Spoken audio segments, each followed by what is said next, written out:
లోకేష్ యోగాలం పాదయాత్ర flop అయితే ముగింపు సభ utter flop అయిందని ఏపీ మంత్రి అంబటి రాంబాబు వ్యాఖ్యానించారు. సీఎం జగన్ ను దూషించడం కోసమే యోగాలం ముగింపు సభ ఏర్పాటు చేశారని మంత్రి మండిపడ్డారు.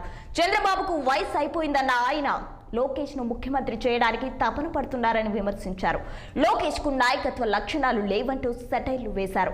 చంద్రబాబు పవన్ కలిసి పోటీ చేస్తారని తాము మొదటి నుంచి చెబుతున్నామన్న అంబటి ఒకరితో ఉంటూ మరొకరితో సంసారం చేయడం జనసేనానికి అలవాటేనన్నారు.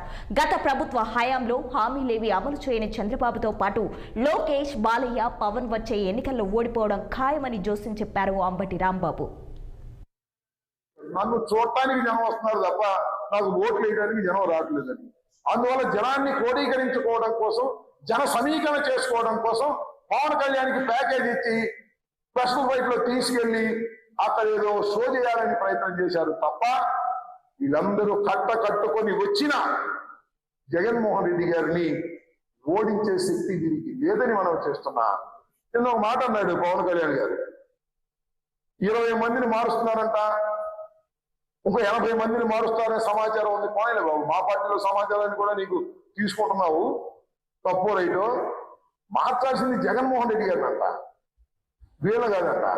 నువ్వు మార్చవయ్యా జగన్మోహన్ రెడ్డి గారిని, చంద్రబాబు నువ్వు కలిసి రండి మారుతురని మనవి చేస్తున్నా, రండి పోటీ చేయమని మనవి చేస్తున్నా. మిమ్మల్ని మార్చడం ఎవ్వరూ మార్చలేరు. ఎందుకంటే మీరు హైదరాబాద్ నివాసులు, మీరు ప్రతిపక్షంలో ఇవాళ నువ్వు ఓడిపోతావు, నీ లోకేష్ ఓడిపోతాడు, చివరికి కుప్పంలో చంద్రబాబు కూడా ఓడిపోవడం ఖాయం. కారణం ఒకటే మనవి చేస్తున్నా, జగన్మోహన్ రెడ్డి గారి సంక్షేమ కార్యక్రమాలు 90% ప్రతి ఇంటికి వెళ్ళాయి. 10% అందకపోతే అందకపోవచ్చు, ఎందుకంటే వాళ్ళకు ఉన్నటువంటి ఇన్కమ్ ట్యాక్స్ కట్టేవాళ్ళు హయ్యర్ లెవెల్లో ఉన్న వాళ్ళు తప్ప 90% గృహాలకు ఏదో ఒక పథకాన్ని అందించినటువంటి ప్రజా సంక్షేమ కార్యక్రమాలలో గొప్ప అయినటువంటి మేటైనటువంటి జగన్మోహన్ రెడ్డి గారిని ఓడించడం మీ తరం కాదు. కళ్యాణ్ గారు చెప్పారు, నన్ను చూడటానికి జనం వస్తున్నారు తప్ప నాకు ఓట్లు వేయడానికి జనం రావట్లేదని, అందువల్ల జనం